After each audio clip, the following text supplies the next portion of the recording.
grandest style to review the troops and be honored at events, but an important part were our conversations about our unanimous view within our Odell to support for the two-state solution. When we met with the Palestinian government under the leadership of Palestinian Authority and the leadership of President Abbas, we delivered the same message, a message of peace and two-state solution. We went on to Munich, of course, this week. When we planned this trip, it was not a trip that was planned in the backdrop of an imminent invasion of Ukraine. That became, obviously, the centerpiece of the Munich Security Conference.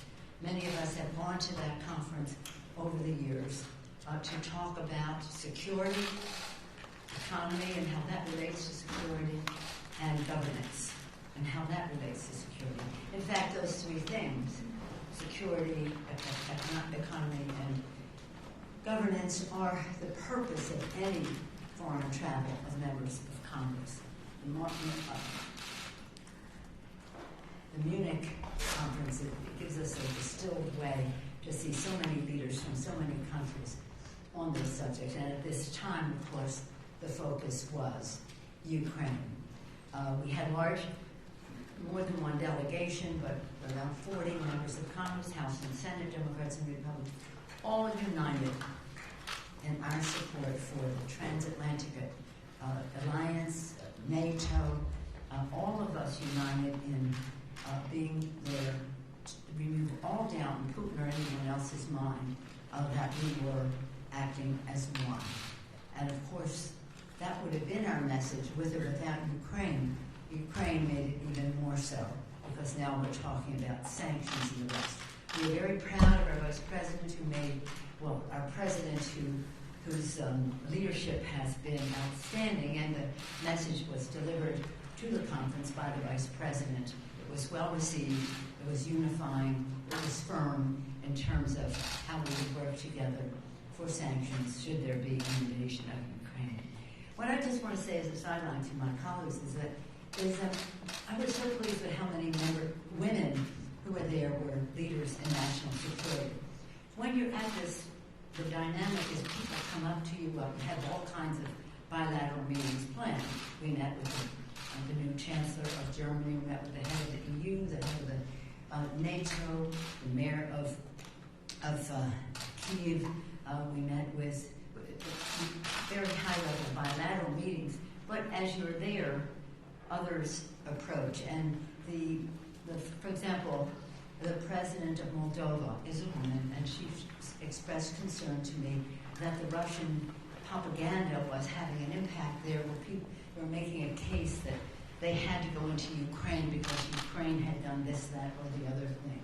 The president of Kosovo, a woman, told me that the Russians were successful in having some Serbians on the border put forth a Russian message.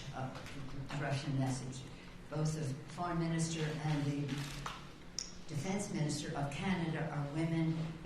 We share some thoughts about what's going on in Canada right now. The foreign minister of Germany is spectacular, a woman, and she was here recently, and so we renewed that friendship there, as well as meeting before we left with the foreign minister, foreign secretary of the UK. I would just say that because there's a lot of informal contact that reinforces, first of all, the need. I think the one thing that we all agreed upon, the attack on the Ukraine by the Russians is an attack on democracy. An attack on democracy. And our final visit was to the UK. We met with Boris Johnson, but our host was the Speaker of the House of Commons, with a great welcome to the House of Commons, which is unusual, they tell me, and then a formal luncheon where we could interact with members of Parliament of all levels and all parties. Well, they don't have that many parties, but the fact is they were very united. Every place we went, the people were united in opposition to what was happening, of course, in Ukraine. but more importantly, and what we needed to do about that. You know, we talk traditionally about the issues of security, economy, and governance. In recent years, of course, the climate issue is an issue in all of those categories, and so is COVID. So that was part of our conversation. We did meet with the head of the World Health Organization and got up to date on how he saw things globally.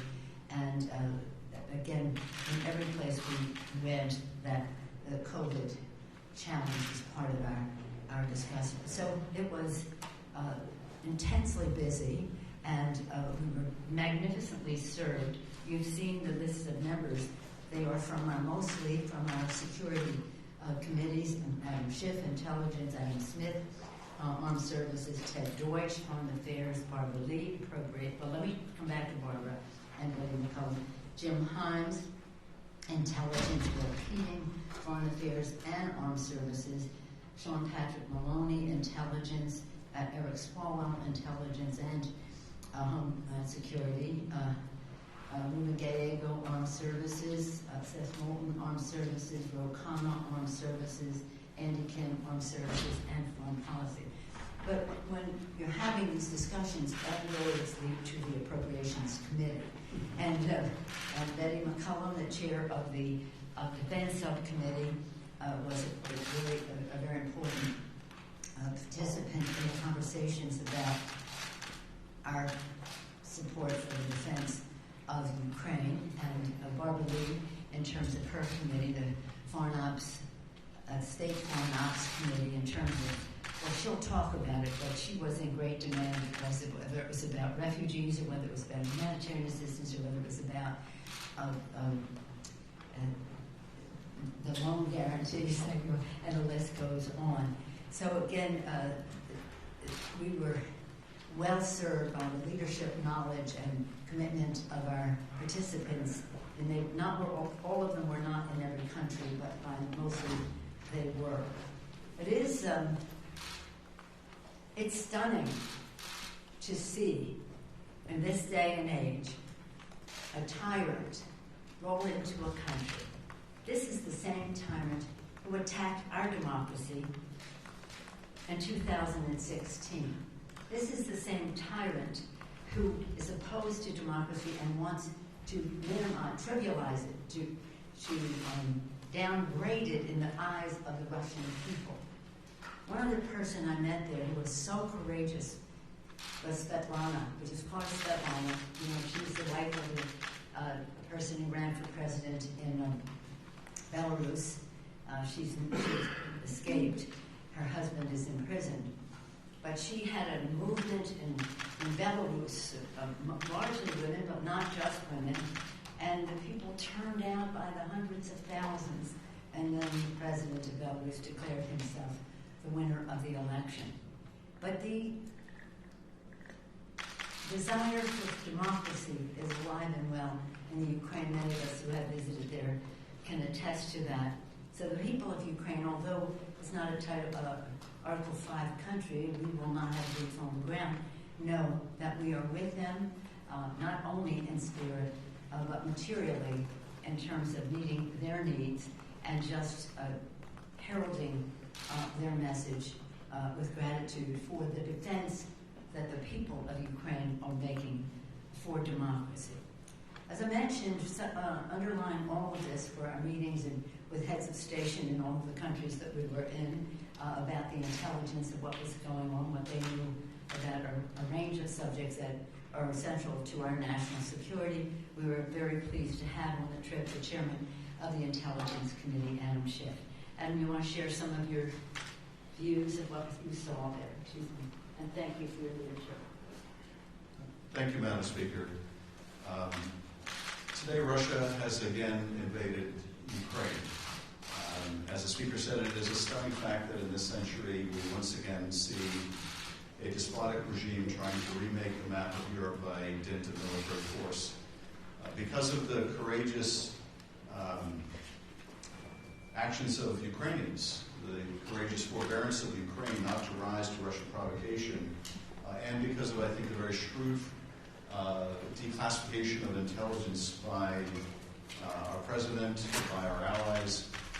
It stripped away any Russian pretext and laid bare for the world to see that this Russian invasion of Ukraine is nothing more than naked aggression by Vladimir Putin. Putin is terrified by the prospect of a democracy at his border, a democracy giving an example to the Russian people of the kind of life and economy they might enjoy if they cast aside their own autocrat. This is, I think, one of the preeminent motivations of Vladimir Putin. Set aside the nonsense he puts out about Ukraine not being a real country. That is nothing but a Kremlin lie. This is about Vladimir Putin's desire for his own personal and national aggrandizement at the expense of his neighbor, and it's about his fear of a successful democracy providing an example to his own countrymen. I was very encouraged by what we saw in Munich. I was there with the speaker 2 years ago, and the theme of the conference 2 years ago was whether the West was a coherent whole, whether the West was essentially relevant as a coherent body of nations. And there was no question about that this year. Putin brought NATO together in a way I don't think we have seen in quite some time. And it was heartening to see that as a result of our administration's diplomatic efforts, countries had come together to agree on a brutal package of sanctions, some of which have already been applied, more which will, I fear, be necessary to apply. Among the most significant of steps was the step announced also by the German Chancellor. We were all very impressed by our conversation with him. The decision to essentially cancel the process of moving forward with the pipeline, I think is a very strong indication of the solidarity of NATO and our other allies to punish Putin for this naked aggression and the prospect of further devastating sanctions in the days and weeks ahead. So very encouraged by the solidarity of NATO, and we're going to have to remain united because Putin will look to exploit any fissure, any crack within NATO and our coalition, and we simply cannot have nations using military force in violation of the international rules-based order to enlarge their own borders, to subvert the democratic institutions of their neighbors or others around the world, as the speaker pointed out. They tried with the United States in 2016 and continue to do so. And thank you, Madam Speaker, for leading a remarkable cookout. Thank you very much. First of all, thank you, Speaker Pelosi, for, and I just have to say this, for being such a global leader. And we were able and privileged to witness you on the global stage. So it was quite amazing, and thank you for putting together such a diverse grouping of members from a variety of committees for this congressional delegation. Our congressional delegation, of course, we went to the Munich Security Summit to make clear that we remain fully committed to maintaining the unity with our European allies, as we now witness as it relates to how democracies around the world are under attack, specifically with Ukraine now. The Congress continues to address the domestic threats to our democracy, such as, but not limited to, campaigns of mis- and disinformation. And we remain unified in addressing threats to democracies around the world. And we see this unity in our efforts to prevent Russia from invading Ukraine through robust diplomatic initiatives, but we all know that authoritarian regimes around the world will stop at nothing to dismantle democratic values, and nobody is exempt, no country is exempt, including the United States. I was struck by what was written on the back of the chairs during the general session. The wording was peace through dialogue. All of our European allies embraced that notion throughout the entire conference. In each of our meetings, the threat was discussed, as well as the need to invest in and prioritize the role of diplomacy in seeking security and peace. Vice President Harris and Secretary Blinken both underscored the fact that they have engaged in robust diplomatic initiatives and that democracy remains the essential defense against accelerating forces of autocracy and illiberalism around the world. And that's why defending democracy, both at home and abroad, must be an urgent national security priority. Madam Speaker mentioned the fact that I do chair the House Appropriations Subcommittee on State and Foreign Operations, which oversees many of the resources to assist the Ukrainian people through this crisis. This includes economic assistance to Ukraine, including loan guarantees. Economic assistance would come through the economic support accounts or for Europe, Eurasia, and Central Asia. Those are the accounts they would come through. Without getting in too many of the weeds, I wanted to just mention that because it's an effort that we're looking at now in terms of our funding. Also, it includes humanitarian funds, including funding for refugees, God forbid, and for those internally displaced by conflict. The administration has committed to us that in the event of conflict, there is a need over the next 12 months of at least $1 billion for humanitarian needs. And so I support the efforts of the administration also to bolster Ukraine's economy, including the proposed $1 billion in loan guarantees to continue with Ukraine's economic reforms. The SFOPS bill for years has carried authorities for the administration to provide loan guarantees for select countries, including Ukraine. In fiscal 22, the House passed SFOPS bill again and carries this important authority. Also, in terms of addition to our meetings on global security, Madam Speaker mentioned the meeting with the Secretary General of the World Health Organization to discuss our next steps in addressing the global crisis pandemic. And as we speak, we're attempting to negotiate now an increase in terms of our global investment to address the COVID crisis. Of course, our subcommittee oversees the COVID-19 response, and we all know that we're not safe at home until everyone is safe abroad. That's why we must invest in resources for low-income countries to distribute vaccines, access testing, care, and health infrastructure to keep people safe across the globe. And so yes, this was an incredible, productive delegation, and I want to thank Speaker Pelosi once again for organizing it in such an impressive manner with such an impressive team. Thank you again, Speaker Pelosi. Vladimir Putin has invaded Ukraine, and it is now upon all of us as global democracies to unite and make sure that he fails. Like a boa constructor, he has encircled the country, essentially, with troops on nearly all sides. But what we saw on this trip was that united through sanctions, travel restrictions, blocking a pipeline, that we can be a bigger boa constrictor that puts pressure on Putin and makes sure that he fails. We also saw on center stage that U.S. leadership in Europe with NATO is back. And it was truly a privilege to see the way that our speaker was received in Israel at the security conference where she spoke and was a panelist, and in the United Kingdom.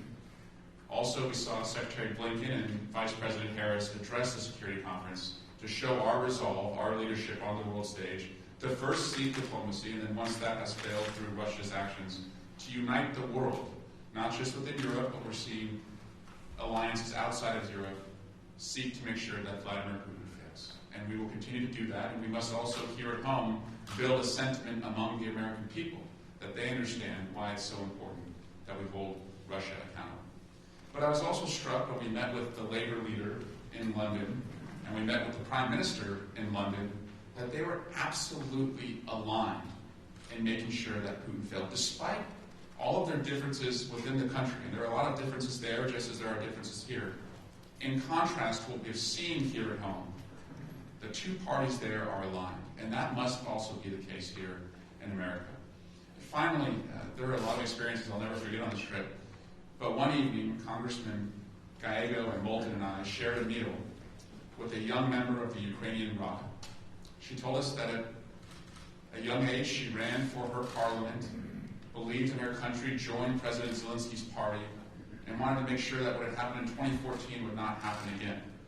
The three of us who had also, at one point in our careers, been young public servants, certainly saw ourselves in her and told her that we will go home and make sure that our constituents see themselves in Ukrainians. And you can't help but talk to somebody who still believes that their country has a right to sovereignty and ask the question, what is our democracy worth if we're not able and willing to stand against an invasion of another democracy? And that was what was on display in every country that we went to. And now, here at home, that's the leadership we must show to unite ourselves as a country and also to unite our alliances across the globe. Thank you. Thank you very much. I know that you all had individual meetings with some people who are very courageous, but in Ukraine, still fighting for democracy there. What was interesting was to see the heads of state with whom we had interactions as well, of countries, newer members of NATO, and the concern that they had, what's next for Putin if he were to be successful in the Ukraine. I had the privilege of sitting next to the President of Latvia for most of the plenary sessions, and that others there were very concerned about what would be next. I introduced somebody to some of the leadership of well, if you look at the map and you see Hungary, and you see how it is encircled, Russia, Belarus, Crimea, which they have taken over, but had, it's still a danger now to Ukraine. And then you see Poland and Romania and all of those countries just abutting that's Russian influence. A lot of people talked about Sudetenland and how this resembled something that people thought, well, it's just that, and it isn't just that. I'm going to just close by saying this. I had the privilege of going with President Clinton. He invited 4 members of Congress, House and Senate, Democratic and Republican. The Senate Democrat was Senator Joe Biden. And we went to the expansion of NATO meeting in Paris. And it was all of the heads of state of the then NATO countries who spoke. And it was so beautiful because they all spoke in such a positive way about NATO. We thought like we were NATO and they were also NATO, but they had ownership and agency and just possession of the NATO possibilities. The representative of Russia who was there was Boris Yeltsin, and he was very ebullient as he was. Many of you young remember how ebullient he was, but he was welcoming to what was called it was the expansion. We had supported in our own country, the Baltic states, Poland, other countries becoming what was called the Partnership for Peace. And it included many of the countries. And now Putin is saying, push it back pre-1997. Don't ever try to add another country and remove the weapons out of Eastern Europe. That's what he wanted. No, that was not going to happen. So as Margaret, as all of our colleagues have mentioned, diplomacy, deterrence, diplomacy to stop what is going on, should he see the light at some point. Diplomacy is always first and foremost our path to peace. Any questions on this subject? Yes, do you think the president's sanctions went far enough? Because at the outset there were some, even his closest allies, that felt that he could have issued harsher sanctions. Chris Coons comes to mind. And then following up on that, there is a group of lawmakers from both sides of the aisle that are calling on the president to respect Congress's war authorities. Do you support that as well? I certainly support that, but I don't think those two things are related. Okay. The fact is, the President of the United States, by executive order, has the power to exercise to impose the sanctions. We understand this. We are not in this alone. The beauty of it all is that it is a unified effort of our NATO allies, which, and of course, U.S. and Canada from this side of the Atlantic and on the others. The steps that the President is taking are appropriate. The Europeans feel the pain more than we do of sanctions. It is not without any collateral impact in their countries when you do.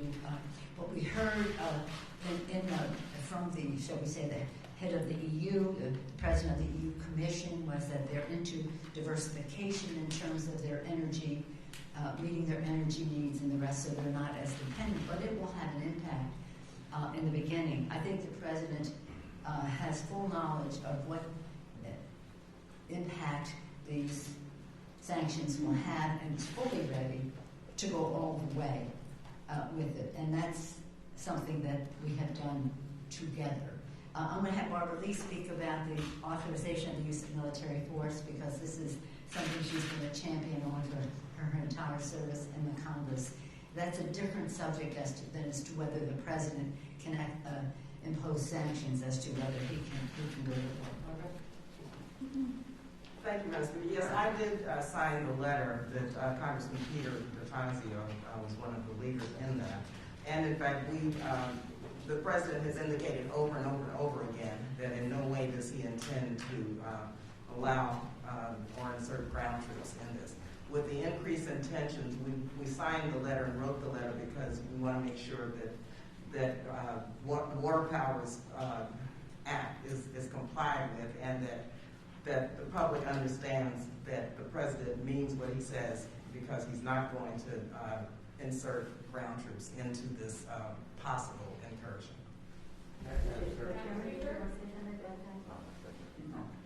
Understand that we've been trying to do this for a while, and one of the challenges that we face is coming to agreement on what is the scope, what would the president be allowed to do, what is the scope, what is the geography, what is the timetable of it all, and frequently that has been, shall we say, controversial. Let's have another topic, if that's okay. No, we're staying on security. Security. Why was it a good idea for the Biden administration not to impose pre-invasion sanctions on Russia and similarly deter Russia from taking this action? If I sound repetitive, it's because I am. This is a unified effort by our allies in the NATO alliance, and what was proposed was what was agreed to in terms of timing. There are arguments about to go in. Well, what's the leverage once they go in, about how you exercise that. But the fact is, he is in, and we all have in sanctions, and they will be swift, and they will be severe, and they will pay. There will be a price to pay for Vladimir Putin in terms of what this is. So it's always debating what could have happened before we went in. It is. Remember, we're doing this together. Remember what I said about the impact on other countries. Remember also that there is a big argument that says once you go in, then the sanctions go forward, as opposed to the other side of it. Everything is in debate, but this was something that had broad support in the alliance. Was the alliance incorrect? Did the alliance make the wrong judgment? No, they didn't. I don't even. How can the alliance make the wrong judgment when the process is about unity? It's about unity. And I think that, frankly, you're wasting your time on something that is after the fact. The fact is, the countries came together and said, this is how we will go there. Some countries had to take a little longer to get to that place because of the exposure they have from sanctions, or the process they have politically in their countries. But the fact is, if you have a unified approach, why would you depart from that? To your question, I think the administration handled this, given the Russian intentions, as well as it could be handled. They telegraphed in advance the punitive sanctions that would be applied if Russia invaded. I think it made sense not to enforce those sanctions before Russia invaded. If you do that, then Russia loses its disincentive. It figures, well, we've already been sanctioned, we might as well go forward. It, as I mentioned before, declassified intelligence to defang any Russian pretext. It moved NATO assets closer to Russia, made it clear to Russia that if they invaded, it wouldn't drive NATO away, it would actually bring NATO closer to Russia. We repositioned U.S. forces closer to the region to make sure that our NATO allies understood that if the Russians invaded any NATO countries, that we would respond under Article 5. So I think the administration did everything it could do. But as the president made clear from the very beginning, if Putin has made the decision to go forward, none of this may stop him from invading. And as indeed the days closed in on this week, the president made it even more clear that it was our understanding that Putin had decided to go forward. Now I think it's our obligation to make sure that we remain aligned with our allies, that we continue to raise the costs on Russia of any of its invasion of Ukraine, any further invasion of Ukraine. But I think the president made it clear that he was going to do everything possible diplomatically through deterrence, and that's all you can do. If you've got a dictator like Putin who amasses 100,000 to 200,000 troops on the border of a much smaller, much weaker country, and is determined to invade, then short of going to war with Russia, embarking on this brutal package of sanctions, I think is the most effective way to raise costs on Russia. And I think the costs on Russia and Russian people are sadly going to go up and up and up the longer that Putin persists with this naked aggression. Can I follow up on that really quickly? If the threat of sanctions was not enough to stop him from actually moving forward with an invasion, will these harsh sanctions that we're seeing now be enough of a deterrent for him? Well, I think the sanctions are going to just continue to increase, and will have a ultimately crippling impact on many sectors of the Russian economy. We have to make sure that those costs continue and that the Russian people see the costs of their dictators' aggression. And we also need to continue, and this is the other thing I think the administration has done very importantly, and that is we need to continue to support Ukraine's ability to defend itself. And we have provided substantial military support. That support is going to continue. I think the British Foreign Secretary indicated that Britain intends to also provide that kind of support. I think she's made that public. And so we have to do everything possible to help the Ukrainians defend themselves, but also raise the costs on Putin for this kind of aggression. And I think that this is exactly the right approach. But I would just say that you haven't seen the depth of these sanctions yet. Putin is probably the richest man in the world. He has these palatial residences that's really what got people in trouble in Russia, because they showed the arrogance and the wealth with which he lived. So it's about, what is this about? The people of and many of us have visited Ukraine and have seen that they love democracy. They do not want to live under Vladimir Putin. He does not want the Russian people to see what democracy looks like, and therefore he wants to bring them under his domain and his domain. So when he and his oligarchs, and it's all about money, follow the money in this, and that's what the sanctions are about. Follow the money. When they see how they're going to be undermined, how these visas will work, about how they can travel and have residences in every opulent place in the world. The Russian people have to see how they have been exploited by their own government. When I was in the panel with the defense minister, another woman from Germany, she was talking about, in the context of what Barbara talked about misinformation. People have to know the truth. They have to know the truth. And part of what Putin is the master of, KGB, for his life, his orientation, is misrepresentation. And he's effective at that unless we inoculate against it, unless we make the case against it so that the Russian people know the truth, that the surrounding areas know the truth. So it is, when we talk about the president, he's doing the sanctions. He has a full picture of all this. I said he was present there the day of the expansion of NATO. I saw the respect he commanded then, and that was 1997, by the heads of state of all of those countries. And of course that has only grown over time by his leadership, but also the expansion of NATO. I think we're very well served. Respect his judgment.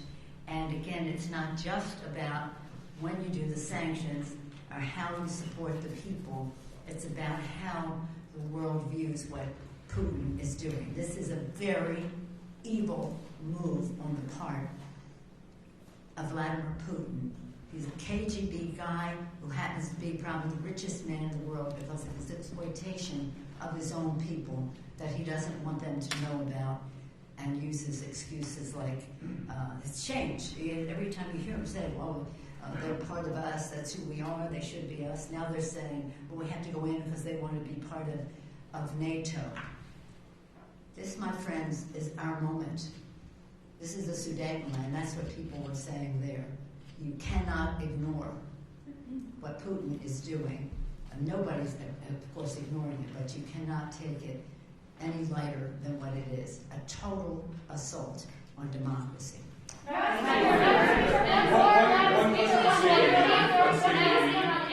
On State of the Union, you had pretty unique security challenges for the last couple State of the Unions, be it insurrection, COVID. This year there's talk of these trucker protests. Are you confident in the security of the Capitol ahead of the State of the Union this year? Well, again, this is in the realm of the police. It's my understanding when we arrived here last night that the chief of police had called for the National Guard to be present leading up to and around the time of the State of the Union, that they have a good handle on what the expectation is. Some of it won't even come until after the State of the Union, but no, I feel confident. Now, I don't have, people said, oh, don't let them put up a fence. That's not my call. That's a security call, and that's the call of the sergeants at arms and the chief of police. Thank you all very much. Do you have any closing statements?